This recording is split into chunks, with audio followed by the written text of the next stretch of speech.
इस वक्त आपको एक अहम खबर से आगाह करते जाएं कि G14 मोहल्ला ठल्ला सईदा में कानून की खुल्लम खुल्ला खिलाफ वर्जी की जा रही है। असिस्टेंट कमिश्नर सानिया पाशा की जानिब से एक मतनाज़ा जगह मस्जिद और दरबार अज्जी मुबारक शाह NOC कैंसिल होने के बावजूद मुतलका मस्जिद में मिलाद नबी सल्लल्लाहु अलैहि वसल्लम और दीगर सरगर्मियों का सिलसिला जारी है, जो दो ग्रोहों के माबीन चपकलिश और लड़ाई झगड़े का बाइस बन रही है। तफसीलात देखते हैं इस रिपोर्ट में। अस्सलाम वालेकुम नाज़रीन, मैं हूँ आपका मेज़बान इरफान इम्तियाज़ और आप देख रहे हैं CID न्यूज़। इस वक्त मैं मौजूद हूँ ठल्ला सईदा G14 के मुकाम पर, जहाँ पे जो दो ग्रुप्स हैं उनके माबेन एक ज़मीन के ऊपर मुतनाज़ा जो इलाका है, मुतनाज़ा जगह है। पे मेरे बैकग्राउंड पे आप देख सकते हैं ये वो जगह है जो कि मुतनाज़ा है और एक साल से ज़ायद जो है इस जगह को मुतनाज़ा करार दिया गया है। दोनों पार्टियों की जानब से दो मुख्तलिफ ग्रुप्स हैं जिनकी जानब से इस पर पहले एक की जानब से स्टे के लिए जो है वो दरख्वास्त दी गई, स्टे करवा दिया गया, फिर दूसरी की जानब से स्टे करवाया गया और फिर मुकम्मल स्टे करवाने के बावजूद भी जो है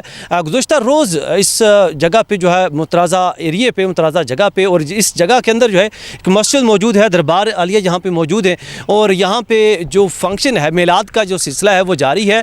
हालांकि कानूनन अगर देखा जाए ऐसी जगह है कि जहाँ पे स्टे करवा दिए जाते हैं, उस पर फिलफोर जिस तरह की डेवलपमेंट हो रही होती है उनको रोक दिया जाता है, चाहे वो किसी की भी जानिब से डेवलपमेंट्स होंगी, जब तक कि उसका फैसला नहीं होता तब तक कि उस पर तमाम तर जो डेवलपमेंट्स होती हैं उसका सिलसिला रोक दिया जाता है। लेकिन यहाँ पे कुछ और कहानी नज़र आती है कि क्योंकि स्टे होने के बावजूद भी यहाँ पे जो मिलाद का सिलसिला या फंक्शन का सिलसिला है वो जारी है।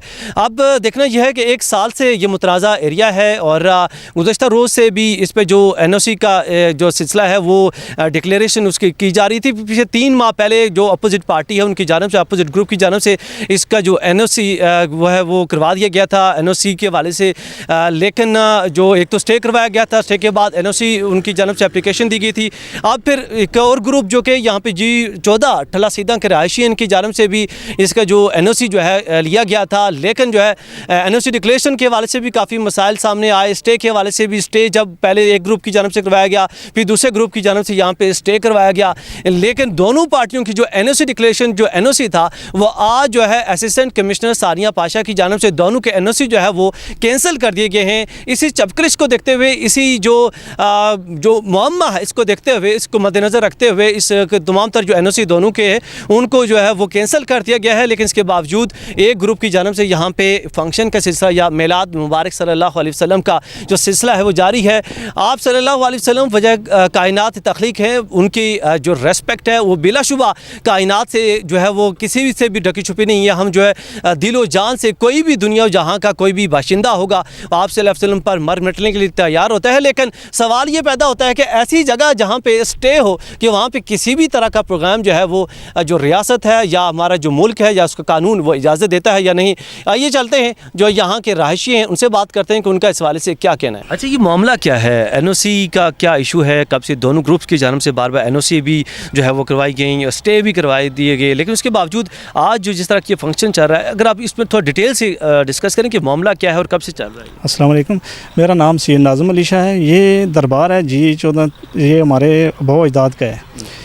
तो ये इस तरह है कि ये अभी पहले तो हम सारे प्रोग्राम इकट्ठे ही करवाते थे, तो जिस टाइम का एग्ज़ाम हुआ है ना तो इन्होंने ऊपर कब्ज़ा करने की कोशिश कर रहे हैं दूसरी पार्टी। फिर हम कोर्ट में चले गए, ये भी कोर्ट में, ऑलरेडी दोनों पार्टियां कोर्ट में, दोनों के स्टे लगे हुए हैं। तो इन्होंने कल ऐसे किया है कि अचानक NOC लेकर डायरेक्ट अपने सोर्स के ऊपर, तो हमें तो पता ही नहीं था। हमने सुबह देखा है तो लोग ऊपर लाइटिंग कर रहे हैं, टेबल शेबल लगा कर सारा अपना निज़ाम वो सेटिंग कर रहे हैं। तो हमने पूछा ये क्या हुआ, हम थाने में गए, एप्लीकेशन दी है, DC साहब को दी है, सबको, पुलिस भी आ गई, 15 पे कॉल की है। तो ये अपने फिर मैडम साहब ने हमें दफ्तर में तलब कर लिया और उधर उन्होंने दोनों की NOC कैंसिल कर दी। उन्होंने कहा ये डिस्ट्रीब्यूट है कोर्ट में, लिहाजा जब तक ये क्लियर नहीं होता है तो उस वक्त तक दोनों की मैं कैंसिल कर दी, कोई भी प्रोग्राम ना करे। अभी मसला ये है कि हमें भी SHO साहब आए हैं, वो लेटर जो कैंसिल का NOC का वो दे गए। हमारा कल प्रोग्राम होना था, इनका आज है, लेकिन हमारा 17 साल से हो रहा है। इन्होंने पहले कभी भी ये प्रोग्राम नहीं किया, ये अचानक प्रोग्राम उन्होंने रखा है ज़िद की वजह से। क्या ऑलरेडी इनके पास 3-4 और मेंबर गए, उधर भी ये कर सकते थे, लेकिन इन्होंने उधर नहीं किया। ये ज़िद की वजह से, कब्ज़ा करने की वजह से कि हमारा नाम बीच में शामिल रहे, इस वजह से, इस नीयत से इन्होंने किया है। तो हमने इन्हें रोका है। फिर मैडम ने दोनों पार्टियों को बुलाकर, मैडम AC साहब जो है हमारी, तो उन्होंने दोनों की कैंसिल कर दी NOC और उन्होंने कहा कि ये दोनों प्रोग्राम नहीं करा सकते। अभी पोजीशन ये है कि हमें SHO साहब कहते हैं कि कैंसिल हो गया, आप चले जाएं, तो इनके मैं ख़िलाफ़ कार्रवाई करूँगा अगर इन्होंने प्रोग्राम किया। लेकिन अभी तक हम सामने देख रहे हैं, पुलिस भी बैठी है, वो सामने लाइटिंग कर रहे हैं, प्रोग्राम तो वो अपना मुकम्मल अपना तैयारी में है, तो उनको कोई रोकने वाला नहीं है, वो बासर लोग हैं। हमारी अपील है IG साहब से, वज़ीर दाखिला साहब से कि ये इस्लामाबाद में इस किस्म का वाक़या जो ऑलरेडी कोर्टों ने एक रोका हुआ है, उस पर इंसाफ होना चाहिए, पुलिस को कार्रवाई करनी चाहिए और इंसाफ होना चाहिए।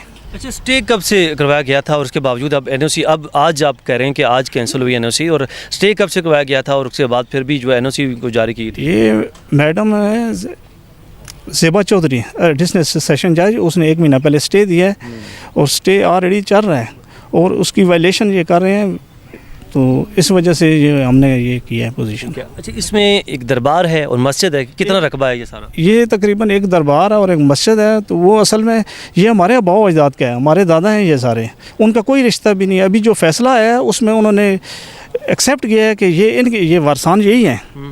उन्होंने एक बिजली का बिल दिया, उसके अलावा वो भी एक्सेप्ट नहीं हुआ है, उसके अलावा इनके पास कोई सबूत नहीं है। मतलब आपके पास इसके सारे डॉक्यूमेंट्स कागजात मौजूद? हमारे पास जो हाउसिंग अथॉरिटी ने एग्जाम किया वो भी लेटर हमें इशू किया है, और इसके अलावा हमारा शजरा है और जो ज़मीन नीचे है उसका गिरदावरी हमारे पास है, मलकियत हमारे पास है, सारा ये हमारे पास है। नाज़िम शाह ठला सईदा के रहायशी जिनके आबाओ अजदाद वरासती जायदाद जो कि वरासती यहाँ पे ज़मीन है, इसके ऊपर जो है ये जो तनाज़े का सिलसिला है, मुतनाज़ा एरिया जिसको करार दिया गया है, 1 साल से लगभग जो सिर्फ टाइम जो हो चुका है जिस पे इसके स्टे लगा हुआ है, उसके ऊपर मुख्तलिफ तरह के NOC का सिलसिला जो है वो जारी है।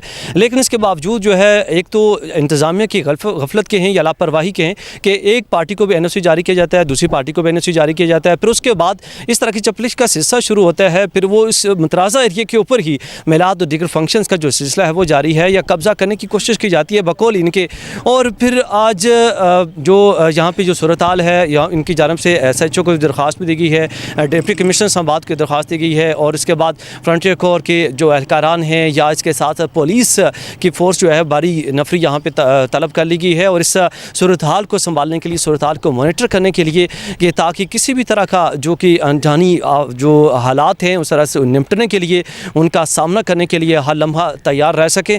और अब देखना यह है कि इसको वो किस हद तक कंट्रोल कर पाते हैं, यानी कि हालांकि जो ज़िम्मेदारान हैं या इंतज़ामिया को ये चाहिए कि इनके तमाम तर रिकॉर्ड्स को देखते हुए, इनके तमाम तर जो डॉक्यूमेंट्स हैं उनको देखते हुए जो इनके रियल जो इनके हकीकी वारिसान या वारिस हैं उनके हवाले ये दिया जाए, और इनके तमाम तर जो मुतनाज़ा जो इलाका है, मुतनाज़ा एरिया है, मस्जिद है, इसके साथ दरबार है, वो उनके हकीकी जो वारिस हैं उनके हवाले किए जाए ताकि किसी भी तरह के जानी नुकसान से बचा जा सके। इसके साथ ही अपने मेज़बान इरफान इम्तियाज़ को दीजिए इजाज़त। अल्लाह ने के बाद।